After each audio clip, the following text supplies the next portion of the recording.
The dust of Terminus 7 had not been disturbed in 50,000 years.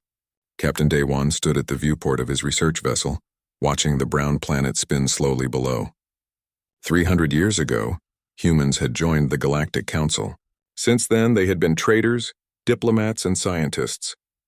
Nobody thought humans were special. Nobody thought they were dangerous. Daewon liked it that way. "Captain, we're ready to send the landing team down," said Lieutenant Taemin from behind him.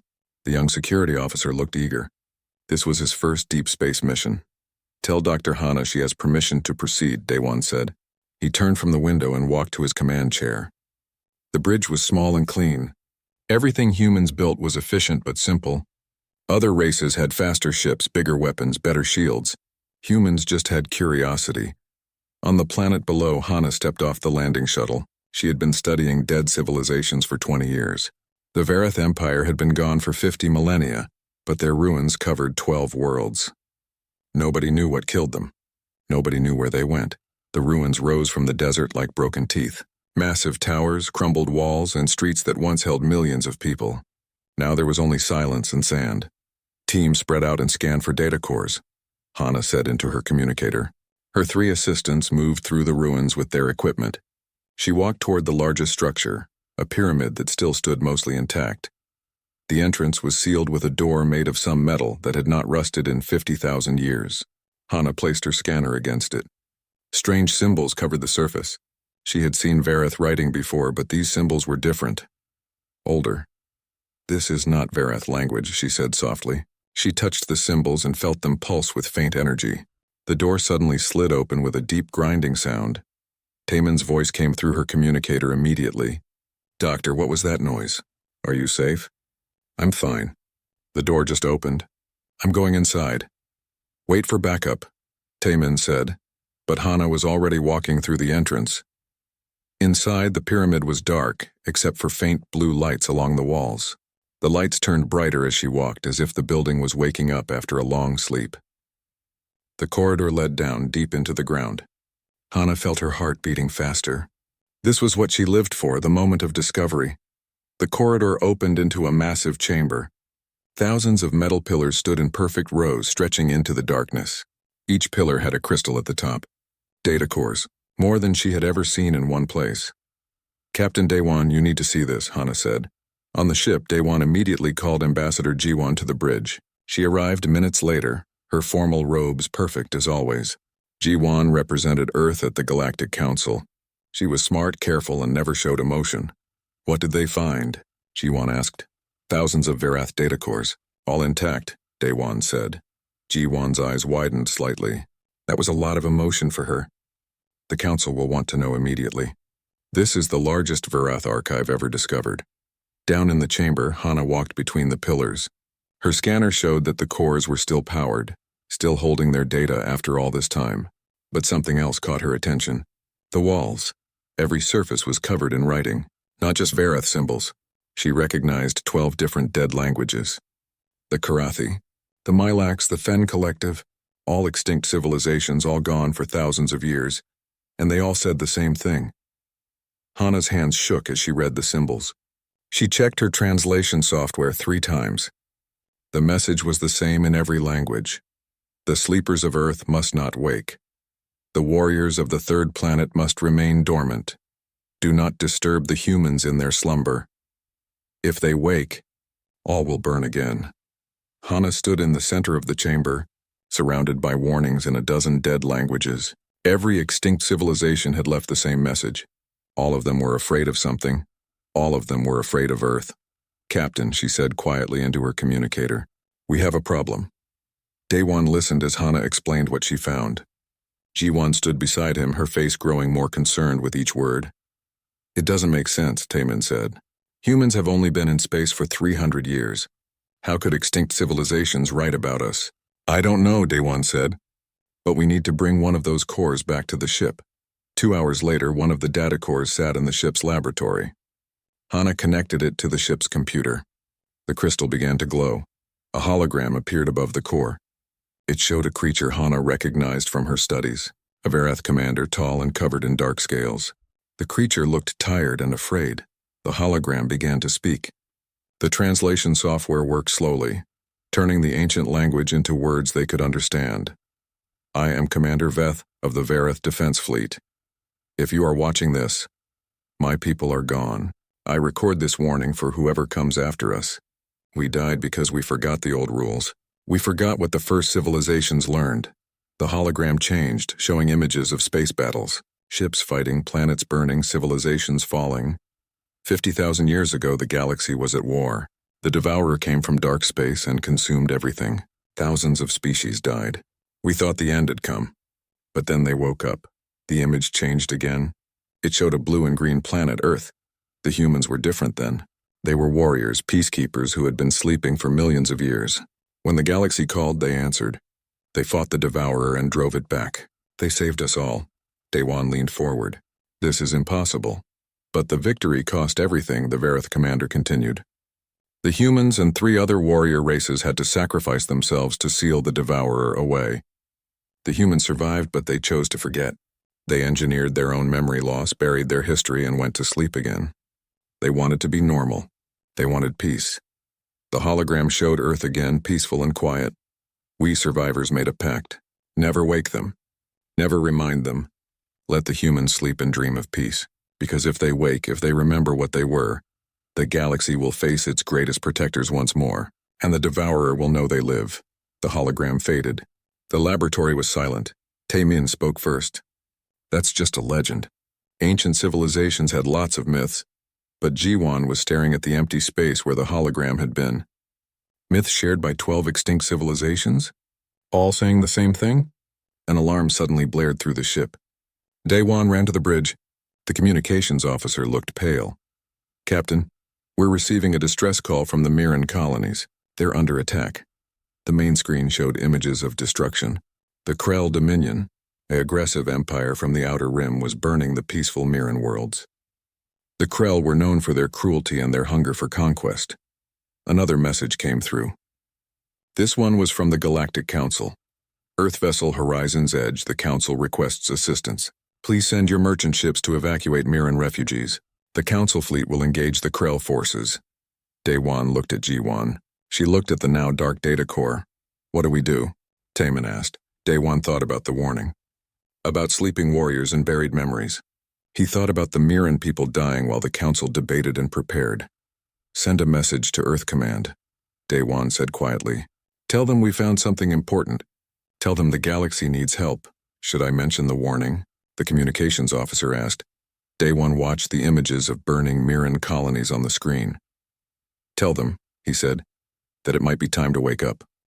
Admiral Hyunwoo had been Supreme Commander of Earth Defense Force for 12 years. It was supposed to be a ceremonial position. Earth had no wars, no enemies. His job was to attend meetings and sign paperwork.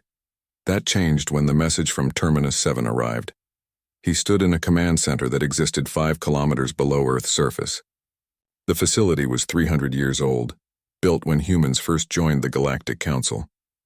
But as he looked around, Hyunwoo realized some parts were much older. Ancient doors were opening in the walls. Lights he had never seen before were turning on. Equipment that had no business existing was humming to life. Sir, we don't understand what's happening, said his second-in-command. Systems are activating on their own. We can't shut them down. Maybe we're not supposed to, Hyunwoo said quietly. Around the world, similar things were happening. Military bases that had been quiet for centuries suddenly roared awake. Weapons vaults that had been sealed opened without anyone touching them. And people, normal people everywhere, started having dreams. Dr. Su-min was a geneticist who studied human DNA. She worked in a small laboratory in Seoul, far from the military bases and command centers. Her research was boring but important. She mapped human genes trying to understand what made people healthy or sick. 3 days after the Terminus 7 message, her computer screen started showing something impossible. This can't be right, she said to her empty lab. Her hands moved across the keyboard, running the analysis again. The results were the same. Human DNA was changing, not mutating, activating. Scientists had known for centuries that 95% of human DNA did nothing. They called it junk DNA, leftover pieces from millions of years of evolution. But Su-min's scans showed that junk DNA was waking up, unpacking, becoming active. She made a call to Earth Defense Force. 2 hours later, she was on a military transport heading to the underground command center. Hyun-woo met her in a conference room. Admiral Hyun-woo looked tired but alert. Dr. Hana was there too, just returned from Terminus 7. "Show me what you found," Hyun-woo said. Sumin pulled up her research on the main screen. "The DNA we thought was useless isn't junk. It's compressed information. Millions of years of data, packed so tightly we couldn't recognize it. And now it's decompressing. What kind of information?" Hana asked. Sumin touched the screen, showing complex genetic sequences, combat knowledge, tactical instincts, muscle memory for fighting techniques that don't exist in any human martial art, strategy patterns, weapon operation. Everything you would need to be a soldier is buried in our genes. "All humans have this?" Hyun-woo asked. "Every person on Earth," Sumin confirmed. "We're all carrying the memories of warriors. We just forgot they were there." Hyun-woo felt something strange in his mind, a pressure like a door trying to open. He had felt it since the Terminus 7 message arrived. What triggers the activation? "I think the knowledge itself does," Sumin said. "Once enough humans learned about our history, about what we used to be, it started a cascade." The DNA recognized the signal and began waking up. On the screen, an alert appeared. Hyun-woo touched it and his command pad lit up. Access codes appeared in his vision. Codes he somehow knew even though he had never seen them before. The codes were part of his DNA, locked away until now. He entered the codes and a wall of the conference room slid open. Behind it was an elevator that should not exist. "Where does that go?" Hana asked. "Down," Hyun-woo said. Much further down. The elevator descended for 3 minutes. When the doors opened, they stepped into a facility that made the command center above look like a toy. Massive screens covered the walls. Equipment that was centuries ahead of current technology filled the space. And in the center, a holographic display of Earth showed thousands of locations lighting up. "These are weapons caches," Hyun-woo said. He did not know how he knew. The information just appeared in his mind, pulled from his activated DNA. "Our ancestors hid them everywhere. Underground, underwater, in orbit. They've been waiting." "Waiting for what?" Sumin asked. "For someone to need them." At that moment, across the solar system, objects began to change. Merchant ships that had been transporting goods suddenly shifted. Their hulls reorganized, revealing weapon ports and shield generators. Mining stations in the asteroid belt activated defense systems. Even the moon's surface cracked open in places, showing massive gun emplacements that had been hidden for millennia. Earth's peaceful infrastructure had been military equipment all along, just sleeping. In the Galactic Council chambers, panic was spreading. Elder species who had lived for thousands of years were recognizing signs they had only read about in ancient texts. Ambassador Ji-won stood before the council, trying to calm them down. "It was not working. The humans are activating their war systems," shouted a Felnar representative. "Just like the old warning said. Earth is only responding to the Krell threat," Ji-won said calmly.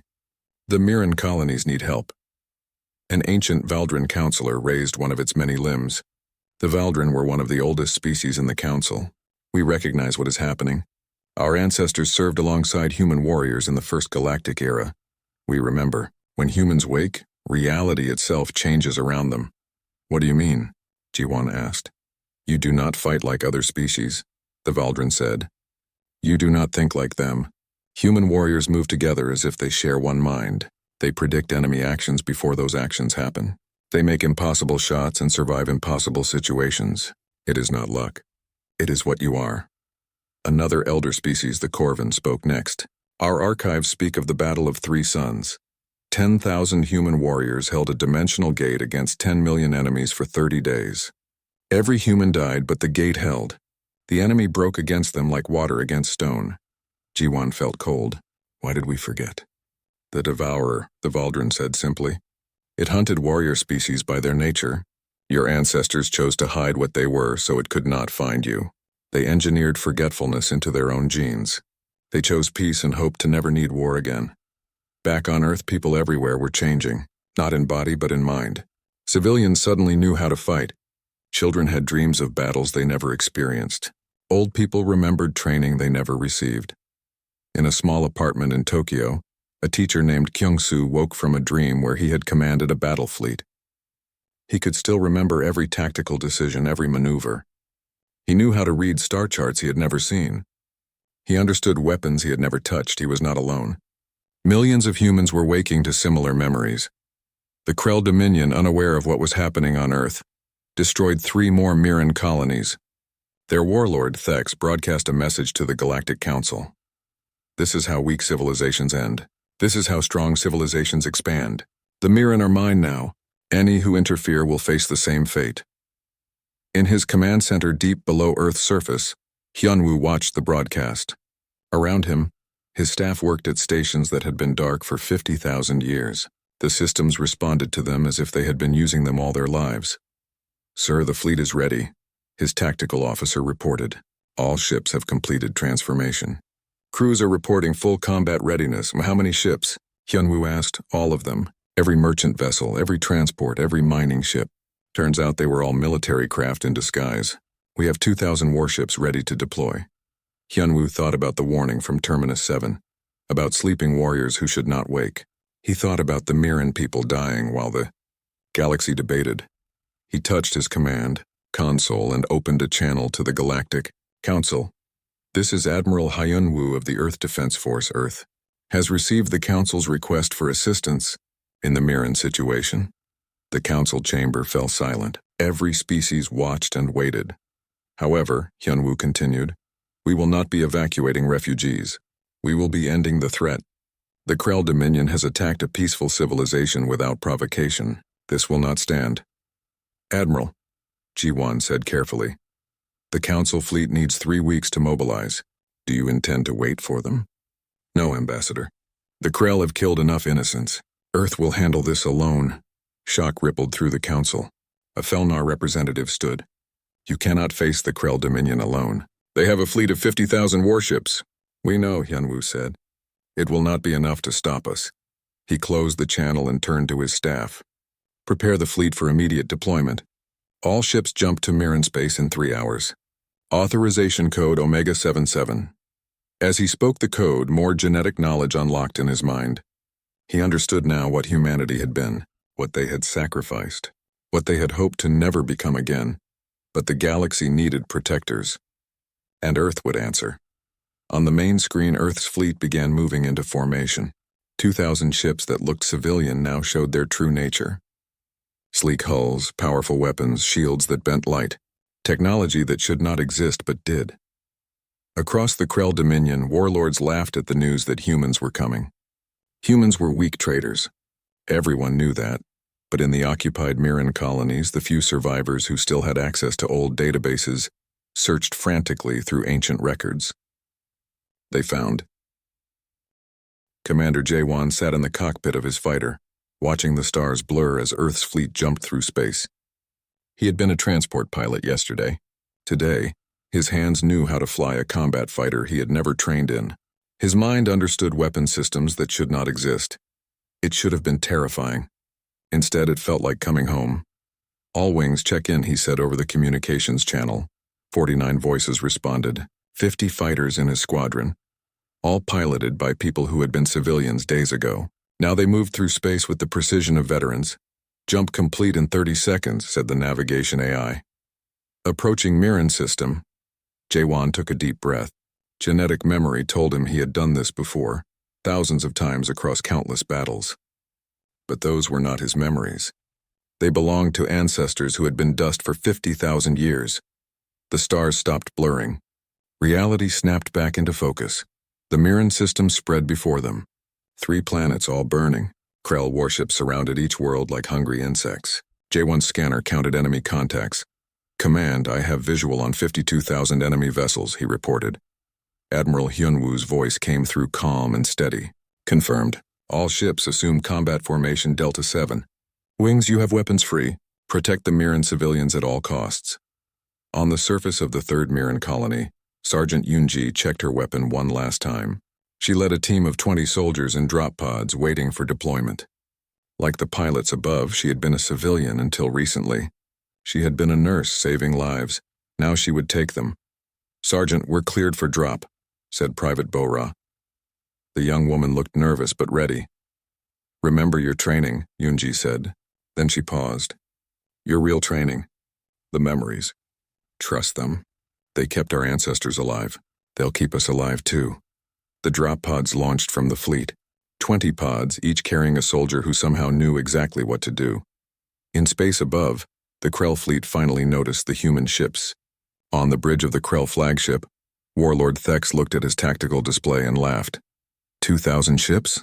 The humans brought 2,000 ships? He turned to his officers. They mock us. Destroy them quickly.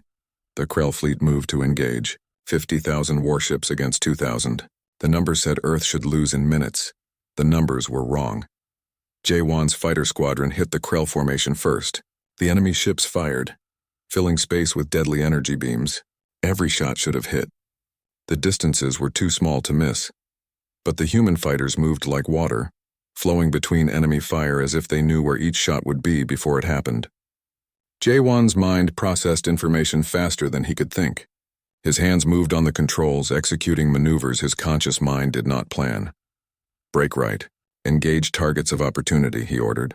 The squadron split into smaller groups, each pilot moving independently but somehow staying perfectly coordinated. They did not speak, did not plan. They just knew where each other would be. J1 locked onto a Krell destroyer. His fighters' weapons were small compared to the warship's armor. The shot should have done nothing. His weapons cut through the enemy shields like they were not there. The destroyer exploded. What is this? A Krell captain screamed across the communications channel. Their weapons are too powerful. No, Thex said, watching from his flagship. Their weapons are normal. It's where they're hitting. They're targeting weak points we didn't know we had. He was right. Every human shot hit exactly where it would do the most damage. Not the thickest armor, but the joints between plates. Not the main shields, but the generators powering them. The humans fought with surgical precision, wasting nothing. The main Earth fleet engaged seconds later. Where the Krell ships formed crude battle lines, the human vessels moved in complex patterns that seemed random but were anything but. They covered each other perfectly, with no wasted movement, no hesitation. Admiral Hyunwoo watched the battle from his command ship. Data flowed across his screens faster than any normal human could process, but he understood it all. His DNA gave him the ability to see the whole battle at once, to understand patterns in the chaos. Target their command ships, he ordered. Take down their leadership. Sir, their command ships are in the center of their formation, protected by thousands of escorts, his tactical officer said. I know. Send wing groups 7 through 12, route Gamma 3. On paper, the order made no sense. Route Gamma 3 would take the fighters through the heaviest enemy fire. It was suicide, but the fighters followed the route perfectly and the heavy enemy fire somehow missed. Not because of luck. The humans had calculated every enemy ship's firing pattern, predicted every shot, and threaded through the gaps that the Krell did not know existed. 6 fighter wings hit the Krell command ships from an angle that should have been impossible to reach. The command vessels exploded one after another. Thex felt his flagship shake. How? How are they doing this? Sir, they're sharing tactical data in real time, his sensor officer reported. But it's more than that. They're thinking together. Every ship knows what every other ship is doing. It's like fighting a single organism with 2,000 bodies. On Mirren Colony 3, Yunji's drop pod smashed through the roof of a Krell command post. She was out of the pod before it stopped moving, her weapon already firing. 2 Krell soldiers fell before they saw her. Her team spread through the building with frightening efficiency. They moved like ghosts, clearing rooms in seconds. Yunji's mind processed everything at once. Enemy positions, civilian locations, structural weak points, escape routes. Information she should not have but did. Civilians located, said Private Bora. 43 Mirren in the basement. They're alive. Extract them, Yunji ordered. Team 2, hold this position. Team 3, push forward to the communications hub. A Krell warrior appeared in the doorway, massive and armed with a plasma cannon. The weapon could vaporize a human in one shot. The Krell fired. Yunji was not where the shot went. She had moved before the Krell pulled the trigger, reading the warrior's body language and knowing what would happen next. Her return fire was precise. The Krell fell. 3 more Krell rushed the position. Yunji's team met them with coordinated fire. The humans did not panic, did not waste ammunition. Every shot counted. Every movement had purpose. Sergeant, we have a problem, Bora called out. There's a Krell armor battalion moving toward the civilian shelters. 200 heavy combat units, Yunji's genetic memories provided tactics instantly. Fall back to the shelter entrance. Set up a defensive position. We hold them there. 20 of us against 200? Asked another soldier. Our ancestors held worse odds, Yunji said. We'll be fine. In space, the battle was turning. The Krell fleet had lost 5,000 ships in the first 10 minutes. They had destroyed exactly 0 human vessels. This is impossible, Thex screamed. Concentrate all fire on a single target. They cannot dodge if we saturate the area. 1,000 Krell ships focused their weapons on a single human cruiser. Enough firepower to destroy a moon poured into a small area of space. The human ship's shields absorbed it all. When the barrage ended, the cruiser was still there, undamaged. How strong are their shields? Thex whispered. Sir, our sensors show their shields are standard strength, the sensor officer said. But they're rotating shield frequencies faster than we can track. Every time our weapons adjust, they shift again. They're adapting in real time, Thex realized. Every ship is learning from every shot we fire. He looked at his display and finally understood. The humans were not fighting like normal species. They had access to information that should not be possible. They predicted attacks before they happened. They adapted before the enemy could adjust. They moved as if every ship shared the same mind, because they did. 50,000 years of warrior instinct passed down through genetic memory, being expressed through 2,000 ships and their crews. All ships retreat, Thex ordered. Jump to backup coordinates. But when the Krell ships tried to jump away, they found their routes blocked. The human fleet had already moved to cut off every escape vector. Admiral Hyunwoo to Krell forces, came the transmission. You are surrounded. Power down your weapons and surrender. This is your only chance, never. Thex shouted back. We are Krell. We do not surrender to inferior species. Then you die, Hyunwoo said simply. He gave the order, and the Earth fleet opened fire. On the colony surface, Yunji's team held the shelter entrance as 200 Krell warriors charged their position. The humans had barely any cover, almost no heavy weapons, but they had something else. They had precision. Mark targets, Yunji said calmly. Fire on my command. The Krell closed to firing range. Now, 20 human soldiers fired as one. 20 shots, 20 hits. 20 Krell fell. The humans did not miss. The Krell charged again. Again, precise fire cut them down. The humans moved between shots, never staying in one place, always covering each other. They fought with economy of motion, wasting nothing. In 5 minutes, 200 Krell warriors lay dead. Hyunji's team had 0 casualties. How? Whispered a surviving Krell captain as human soldiers secured him. How are you so much better? We're not better, Yunji said, checking on the rescued Mirren civilians. We're just older. Much, much older, Piz. 6 months after the Krell defeat, Dr. Hana stood in ruins that made the Terminus 7 discovery look small. The precursor homeworld was a graveyard of a civilization that had built the foundations of galactic society. This is where it started, she said to Captain Daewon, who had joined her expedition. The precursors raised thousands of species to sentience, taught them technology, gave them the stars. Then they vanished. Not vanished, Daewon said, looking at the massive structures around them. They died. Something killed them. Hana nodded. Her team had been excavating for 3 weeks. What they found was terrifying. Every building we've explored shows signs of the same thing. They didn't die from war or disease. They were consumed. She pulled up images on her datapad. Cities where every living thing had been drained of energy. Starships found drifting in space. Crews dead but without any wounds. Entire planets reduced to lifeless rocks. The Devourer, Daewon said. We thought it was a legend, Hana replied. A myth the Verith invented to explain their extinction. But it's real. And according to these records, it's still out there. Back on Earth, Admiral Hyunwoo was dealing with a different problem. Earth's sudden military power had changed galactic politics. Some species were grateful. Others were terrified. The Galactic Council had been in continuous session for months debating what to do about humanity. Ambassador Ji-won entered his office looking exhausted. The Council wants to limit our fleet size. They're afraid we'll become conquerors like the Krell. We won't, Hyunwoo said. I know that. You know that. But they remember the old texts. They know what human warriors were capable of. Some species want us to go back to sleep. Hyunwoo looked at her. Can we, even if we wanted to? Ji-won shook her head. Dr. Su-min says the genetic activation is permanent. The knowledge is unlocked now. We can't forget again. Before Hyunwoo could respond, an alert flashed across his desk. Priority signal from deep space. He opened it and felt cold. What is it? Ji-won asked. Contact with Colony Station 7. They report unknown ships in their system. The ships don't match any known design. He pulled up the images. They're organic, like they're grown instead of built. More alerts followed. Station 12. Colony World 15. Listening Post 23. All reporting the same thing. Unknown organic ships. No communication. No response to hails. Then the attack started. Station 7 sent a final transmission. The image showed the command center in chaos. Then something appeared behind the station commander.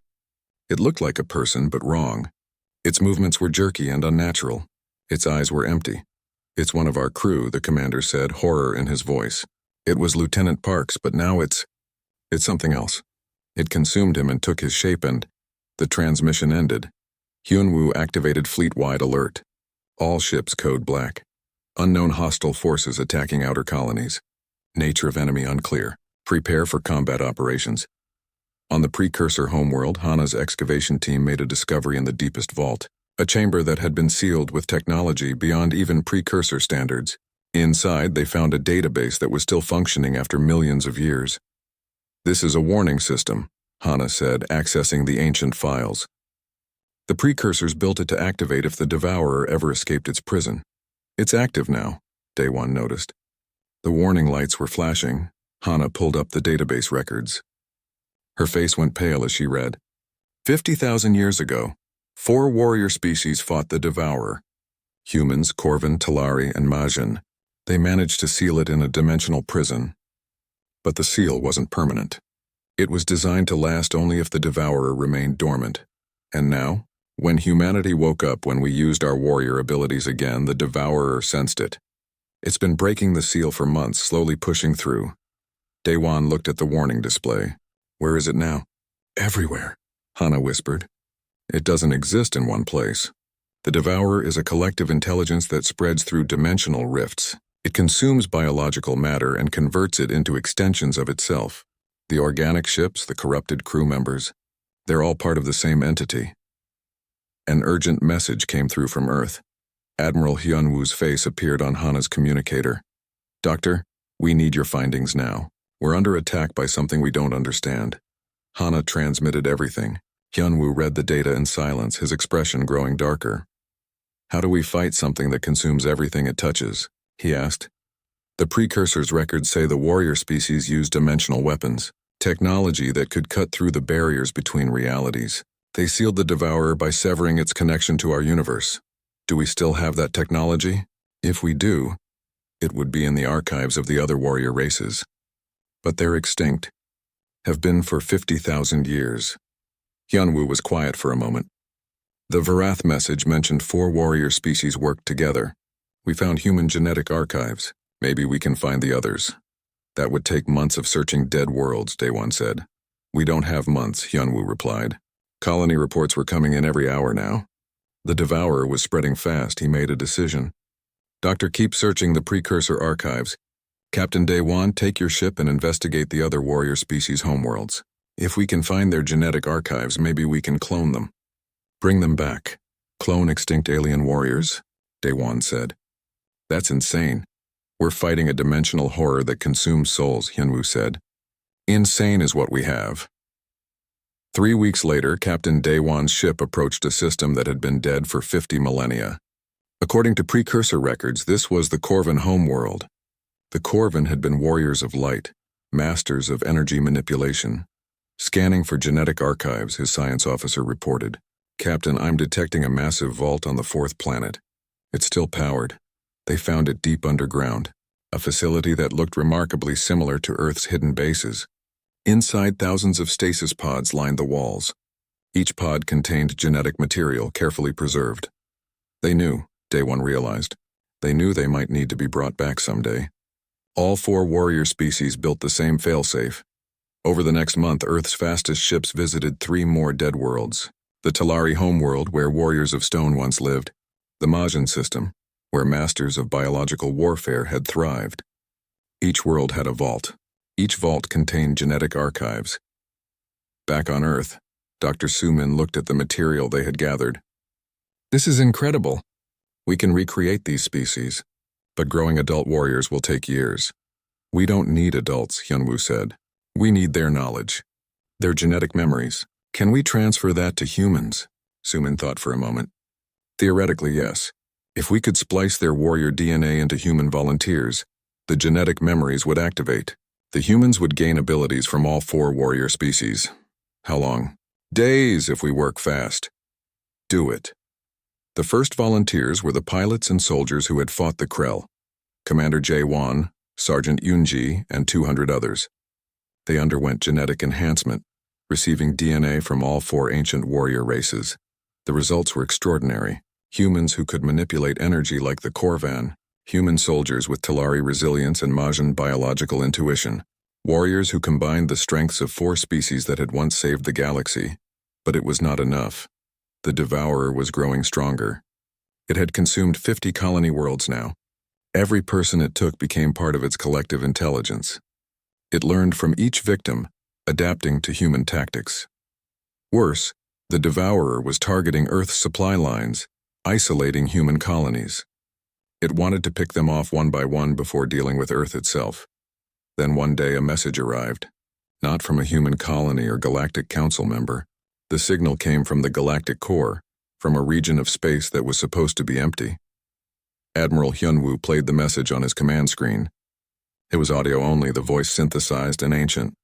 Warrior species signatures detected. Sanctuary protocols initiated. Coordinates attached. Warning. Trial of worthiness required. The message was signed by the Makers, the alternative name for the precursors. They're alive? Ji-won asked in shock. Hana had joined them in the command center. Not alive in the way we understand. The message is from an AI collective. The precursors uploaded themselves before they died. They've been hiding in the Galactic Core, maintaining their sanctuary. Why contact us now? Hyunwoo asked. Because we're not just humans anymore, Hana said. We carry the genetic legacy of all 4 warrior species. We're the successors they were waiting for. Hyunwoo looked at the coordinates. We need whatever help the precursors can give us. The Devourer is winning. He was right. The latest reports showed the Devourer had consumed 90 colony worlds. It was spreading faster than Earth's fleet could respond. Prepare the flagship, Hyunwoo ordered. We're going to the Galactic Core. As he gave the order, deep in space, the Devourer felt the change. It recognized the energy signature of the precursor sanctuary activating. The ancient enemy was taking notice. The Devourer had consumed thousands of civilizations over millions of years. It had fought the 4 warrior species once and barely survived. It remembered that pain, that fear. Now those warriors were returning, enhanced and combined. The journey to the Galactic Core took 3 days. Admiral Hyunwoo's flagship led a small fleet through regions of space that appeared on no maps. The coordinates from the precursor message guided them past dying stars and gravitational anomalies that would tear normal ships apart. Admiral, we're approaching the sanctuary, reported the navigation officer. What appeared on the screens made everyone fall silent. A structure larger than a solar system hung in space, built from materials that seemed to exist partially in other dimensions. It was beautiful and terrifying. Receiving transmission, said communications. The Makers are speaking. A voice filled the bridge. It sounded like thousands of people speaking at once, perfectly harmonized. Humanity. Carriers of the warrior legacy, you have come seeking aid against the Devourer. Yes, Hyunwoo said. We need weapons, knowledge, anything that can help us stop it. We can provide these things. But first you must prove you are worthy. The warrior species we once knew had great power, but power corrupts. We must know if humanity still remembers how to be human. The space around the flagship changed. Reality shifted and suddenly Hyunwoo stood in a vast white chamber. Dr. Hana, Captain Daewon, and Ambassador Ji-won appeared beside him. The Maker entity materialized before them, looking like a figure made of light and data. The trial is simple, the Maker said. Before you are 2 choices. In one direction is a weapon of ultimate power. It can destroy the Devourer completely, guarantee your victory. In the other direction are 1 billion refugees, lesser species that we have preserved in stasis. They are survivors of civilizations the Devourer consumed. If you choose the weapon, you condemn them to death. If you choose to save them, you face the Devourer without the weapon. Hyunwoo looked at his companions. Ji-won spoke first. How long would it take to save the refugees? Hours, time you do not have. The Devourer is already gathering its forces near Earth. Then this is not a fair choice, Hana said. War is never fair, the Maker replied. This is the choice your warrior ancestors faced constantly. Power or compassion, victory or principle. What will you choose? Hyunwoo thought about the genetic memories in his DNA. He could see ancient battles where human warriors had made impossible choices. He saw them sacrifice themselves to save others. He saw them choose the hard path again and again. We save the refugees, he said, even knowing you may lose everything? The Maker asked. Yes, because if we become monsters to defeat a monster, what have we really won? The white chamber faded. They were back on the flagship bridge. But something had changed. Data was flooding into the ship's computers. Vast amounts of information. Admiral, we're receiving technology files, the science officer reported. Advanced weapons, shield designs, dimensional mathematics. Enough knowledge for 1,000 years of research. The Maker's voice returned. You chose correctly. The weapon was a trap. Any species that chose power over life would have become like the Devourer, consuming others for their own survival. You maintained your humanity. For this, we give you everything we have. The refugees? Hana asked. Already being awakened and transported to safe worlds. 1 billion lives saved because you chose compassion. Thank you, Hyunwoo said. Do not thank us yet, the Maker warned. This knowledge will help, but the Devourer has grown powerful. It has consumed more civilizations than we could count. You will need more than technology to defeat it. What else do we need? You already have it. You carry the genetic legacy of 4 warrior species. Use it fully. Do not fight as humans alone. Fight as the combined strength of all those who came before. The connection ended. Hyunwoo immediately contacted Earth. Begin immediate genetic enhancement of all military personnel. Use the DNA archives from all 4 warrior species. And activate the cloning facilities. We need full warriors from each ancient race. Sir, cloning full aliens will take months, protested a geneticist. You have 3 days, Hyunwoo said. Use the Maker technology. Find a way. On Earth, Dr. Sumin worked without sleeping. The Maker knowledge showed her how to accelerate growth and consciousness. In 3 days, they created what should have taken years. Warriors of the Corvin, beings of living light. Warriors of the Talari, with bodies like Livingstone. Warriors of the Majin, who could reshape biology with thought. And humans carrying genetic memories from all of them. 4 species that had died 50,000 years ago were reborn. Commander Jae-won met the first Corvin warrior in the flight bay. The being glowed with soft golden light, and when it spoke, Jae-won heard it in his mind rather than his ears. I am Vel. I remember dying. I remember our last battle against the Devourer, and now I am here again. We need you, Jae-won said. All of you. The Devourer has returned. We know. Our genetic memories carried the knowledge of what we were, what we fought. We were bred for this moment. Vel looked around at the human fleet. You have done well. Better than we did. We let ourselves be destroyed. You survived and grew strong. We survived because of your sacrifice, Jae-won said. Then let us finish what we started. Over the next day, Earth's military integrated warriors from all 4 ancient species. They shared knowledge, combined tactics, learned to fight as one force. It was what should have happened 50,000 years ago, but fear and differences had kept the species separate. This time would be different. Then the alerts came. The Devourer had arrived. The fleet emerged in Earth's solar system in numbers that seemed impossible. Billions of ships. Thousands of ships for every human vessel. The enemy blotted out the stars. All forces, battle stations, Hyunwoo ordered. His voice was calm. Earth defense grid. Activate all systems. Around Earth, the ancient installations that had been hidden for millennia came online. Moon-based weapons, asteroid defense platforms, orbital fortresses, and something else. Something that made the Galactic Council observers watching from a distance go pale with shock. Earth's sun flickered. Energy began gathering around it, being drawn into focusing arrays that appeared from nowhere. They made their sun into a weapon, whispered a Valdrin counselor. The legends were true. How long to charge? Admiral Hyunwoo asked. 2 hours for full power, reported the weapons officer. But sir, the Devourer will be here in minutes. Then we buy 2 hours. He opened a channel to the entire combined fleet. Human ships, Corvin light cruisers, Talari heavy carriers, Mazin bioships. All forces, this is Admiral Hyunwoo. 50,000 years ago our ancestors fought the Devourer and won. They paid with their lives, but they won. Today we finish that fight. Today we prove that the sacrifices they made were not in vain. We stand together, 4 species as one. We hold this line. For every civilization the Devourer destroyed. For every innocent life it consumed. We hold this line. The combined fleet roared agreement. And then the Devourer hit them. The battle was like nothing in recorded history. The Devourer's ships moved with collective intelligence, each one a cell in a vast organism. They adapted instantly to every tactic, learned from every engagement. But the defenders had something the Devourer did not expect. They had the combined wisdom of 4 warrior species enhanced by maker technology, driven by human determination. Jae-won led fighter wings that moved like schools of fish, thinking and moving as one organism. When the Devourer adapted to their patterns, the Corvin light beings showed them how to fight in ways that existed partially in other dimensions. Sergeant Yunji commanded ground forces defending the orbital installations.